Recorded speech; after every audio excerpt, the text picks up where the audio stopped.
क्या बताते हैं, जब पतझड़ आती है, बसंत ऋतु प्रारंभ होती है, कहते हैं सभी वृक्षों के पत्ते पीले हो होकर गिर जाते हैं।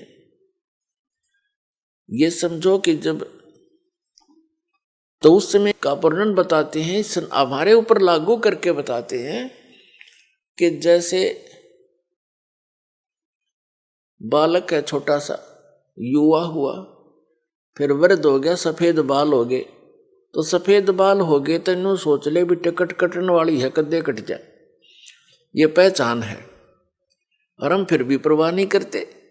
परमात्मा कहते हैं कि वो पतझड़ आवत देख के और बन रोए मन माही, ऊंची टहनी पात थे वो अब पीले हो जाएं, नीचे गिर लग रहे पीले होकर। तो फिर क्या बताते हैं, पात जड़नता ये कहे, सुन भई तरवर राय, अब के बिछुड़े नहीं मिले ना जाने कहां गिरेंगे जाए। एक पत्ता टूटता हुआ मानो ये कह रहा हो कि हे तरवर राज, हे वृक्ष राजा, अब हम तेरे से बिछुड़ रहे हैं, ना जाने कहां गिरेंगे, किसी पशु के पैर के नीचे कटेंगे या गंदे नाले में पड़कर सड़ेंगे, ना जाने कहां गिरेंगे। अब तरवर जैसे वृक्ष कह रहा हो उस पत्ते को, तरवर कहता पात से सुनो पात एक बात, यहां की यह रीति है, एक आवत एक जात। जैसे पत्ते झड़ गए पतझड़ के दौरान, तुरंत ही छोटी छोटी कोपल फूट आती है उस वृक्ष पे, और 10 दिन 20 दिन महीने के बाद फिर वो हरा भरा हो जाता है। और जो पहले ऐसे ही फूटे थे, पत्ते बन गए थे, एक वर्ष उन्होंने फड़फड़ कर लिया, और एक टूट पीले बन होकर टूट के वो भी अब विनाश को प्राप्त हुए। ऐसे ही वो टूट कर गिरे, छोटी छोटी कलियां, फिर छोटे छोटे पत्ते फिर फूट आए, कोपल, और वो भी पत्ते बन जाएंगे, एक वर्ष के बाद वो भी ऐसे ही विनाश को प्राप्त हो जाएंगे। तो इस संसार को परमात्मा इस काल के लोक को दर्शाना चाहते हैं, यहाँ की व्यवस्था को कबीर परमेश्वर जी बताना चाहते हैं कि जैसे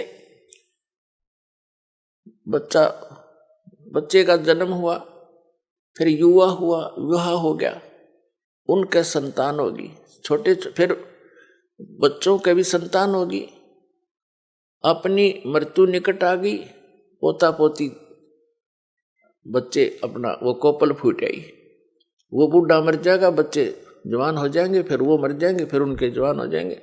तो परमात्मा यहाँ बताना चाहते हैं कि यहाँ की यह रीति है, एक आवत एक जात। अपने आत्माओं, जैसे कोई व्यक्ति सारा जीवन अपने परिवार पोषण में, मकान कोठी बनाने में लगा ही देता है सारा, जिसको ये ज्ञान नहीं, वो सारा काम में वो करे आजीवन, बस उतने में ही सीमित रहता है। ये तो सत्संग सुनने से पता लगता है कि हमारा मूल कार्य तो कुछ अन्य था। तो ये सत्संग भी बहुत पुण्यकर्मी प्राणी को ही प्राप्त होता है। तो क्या बताते हैं कि वो व्यक्ति जो अपने मकान बनाने में, बच्चों का पालन पोषण करने में और बड़ी उनके बीच में प्यार से रह रहा था, सारा जीवन लगा दिया, और फिर मृत्यु की निकट आ गई, कोई रोग हो गया, असाध्य रोग हो गया, परिवार को भी पता लग गया कि इसकी मृत्यु निश्चित है, और स्वयं को भी ज्ञान हो गया। तो फिर वो रह कर सोचता है, हे भगवान अब क्या होगा मेरा। तो अन्य लोग व्यक्ति मिलने आते हैं, कुल के व्यक्ति, नाती, तब उसको समझाने की चेष्टा करते हैं, भाई या तो एक दिन सब नहीं जाना है, आपका समय ही इतना था, चिंता ना करना, कि तो यहाँ सबके साथ ऐसे ही बनता है। तो कहने का भाव ये है कि ऐसे ही जैसे वो पत्ता टूटता हुआ कह रहा हो पात जड़नता ये कहे सुन भई तरवर राय, अब के बिछुड़े नहीं मिले, फिर नहीं मिलेंगे, ना जाने कहाँ गिरेंगे जाए। तरवर कहता पात से सुनो पात एक बात, यहाँ की तो यह रीति है, एक आवे एक जात। तो ऐसे स्थान पर आप कितने निर्भय होकर रह रहे हो और क्या क्या बकवादें करते हो सारे जीवन में, बगैर ज्ञान के कुबद की जाती है। जिस इंसान को ये पता लग गया तेरी मृत्यु निकट है, वो करके दिखाओ नाचा गाई और करो बकवाद एक करके दिखाओ, उसका मन नहीं मान सकता। तो हम इतने अबोध हैं या इतनी भांग पी रखी है इस काल के, इस माया की, कि हमने वो दिखाइए ना देता, सुनने को बताना चाह उसका असर हमारा होता नहीं। अब जैसे महापुरुषों के पास जाते हैं, उनका चेहरा भले ही वो अंदर से खुश होते हैं लेकिन ऊपर से वो मायूस दिखाई देते हैं। आदरणीय नानक देव साहिब जी के पास कुछ भक्त गए जाते रहते थे, कुछ नए नए भी जाते हैं, तो वो देखते हैं कि हमने तो साधु संतों के चेहरे बड़े खिले हुए लाल लाल देखे, उनके देखे तो पेट भर थे, ऊपर से दिखे साथ उनको ज्ञान था ही नहीं। अच्छे खावा काजू किस्मस मेवार पेलन डंड 2 किलो पीवे दूध इकट्ठे, उनके तो आप लाल चेहरे होंगे, वो तो काल के पशु है। और जो संत है उन्हें तो टाइम पास करना मुश्किल हो जाता है यहाँ पर, जब ज्ञान हो जाएगा। तो नए नए भक्त जाते थे, वो पूछते हैं कि महाराज जी आप हमें कभी खुश नजर नहीं आए, आप ऐसे रहते हो जैसे आपका कोई चीज गुम होगी हो, मायूस रहते हैं। तो नानक जी ने कहा कि ना जाने काल की कर डारे, और किस विध ढल जा पासावे, और जिनाते सरते मौत खुड़क दी, उन्हां केड़ा हासा।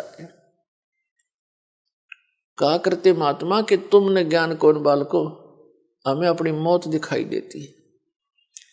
1 मिनट में 1 सेकंड में ना जाने काल के बिजली गिर देर किस क्षेत्र में डाल दे। सामने ठीक ठाक सोए थे, उड़ीसा में एक बार साइक्लोन आया था, ये बहुत जबरदस्त, पानी समुद्र का जल हवा के वेग से 30-40 फुट ऊंचा उठकर अरे से चल पड़ता, फुल स्पीड से 200 किलोमीटर प्रति घंटा की स्पीड से, और वो इतना प्रेशर से चलता है, जिस क्षेत्र में से गुजरता है उनके मकान मकोन सबको तहस नहस कर, और जो जितने भी उसके अंदर होते हैं सभी पानी में डूबकर मर जाते हैं, उनको कहीं इधर उधर जाने का समय नहीं मिलता। और वो सभी इसी तरह लगे हुए थे जैसे शेष बच्चे हुए लग रहे हैं, ये कर दूंगा वो कर दूंगा फलाना कर दूंगा उस पर ऐसे कर दूंगा, ये कोठी बनाऊंगा। जो बनाना था वो प्रारंभ भी नहीं कर पाते, ये करना था जो भक्ति करो परमात्मा ने याद रखो, और समर्थ की शरण में आने से ये आपदाएं भी टला करती हैं। तो क्या बताते हैं, ना जाने काल की कर डारे, किस विध ढल जा पासावे, और जिनाते सरते मौत खुड़क दी, उन्हां केड़ा हासावे। सर नमस्कार। नमस्कार सर। सर क्या नाम है आपका? रणजीत दास, भुन्ना से, जिला फतेहाबाद, हरियाणा, इंडिया जी। सर आपको क्या लाभ मिले संत रामपाल जी महाराज से नाम दीक्षा लेने के बाद? जी मेरी आर्थिक हालत, जब मैं शरण में आया संत रामपाल जी महाराज की में, मेरी आर्थिक हालत कमज़ोर थी, वो बहुत सुधर गई जी संत रामपाल जी महाराज जी की शरण में आने से। और दूसरा जी मेरे को शारीरिक कष्ट था जी, एक लड़की है जी मेरी, उसका एडमिशन करवाना था जी एलन चंडीगढ़ के अंदर कोचिंग के लिए जी। तो घर में इतना पैसा था नहीं जी करवाने के लिए जी, किसी से लेने थे, वो आऊँ कर रहा था, दे नहीं रहा था जी। उसने जी कुछ 1 महीना पहले ही, लड़की के एडमिशन से 1 महीना पहले ही 2 लाख रुपए मेरे घर में भेज दिए जी, हालांकि 1.5 लाख रुपया लगना था। ये आर्थिक लाभ हुआ। और दूसरा एक और इससे पहले कि मेरे पास काम करने के लिए बिल्कुल ही कोई सिस्टम ही नहीं था, बिल्कुल ही मैं बेरोजगार हो गया था। फिर मैंने संत रामपाल जी महाराज जी से नाम ले रखा था और उनसे मैंने पुकार के, परमात्मा भाई ऐसा तो सिस्टम करो जो मेरी भी गृहस्थी चले। तो जी मेडिकल हॉल है, मैंने किसी के सिर में बनाया हुआ था, तो उसने पहले वो ले लिया था मेरे से मेडिकल हाल, और उसमें से मेरी जो 1 सवा लाख रुपए पूंजी निकली थी उसने वो दे दी थी मेरे को, वो लग गई थी जी मेरी। फिर उसने वो उसको कुछ दिनों बाद उसने वो मेडिकल हाल उससे संभला नहीं, मेरे नाम पे चल रहा था वो बोला फिर भाई तू ले ले, मेरे से नहीं चल रहा ये। सर बहुत बहुत धन्यवाद। सच साहेब जी।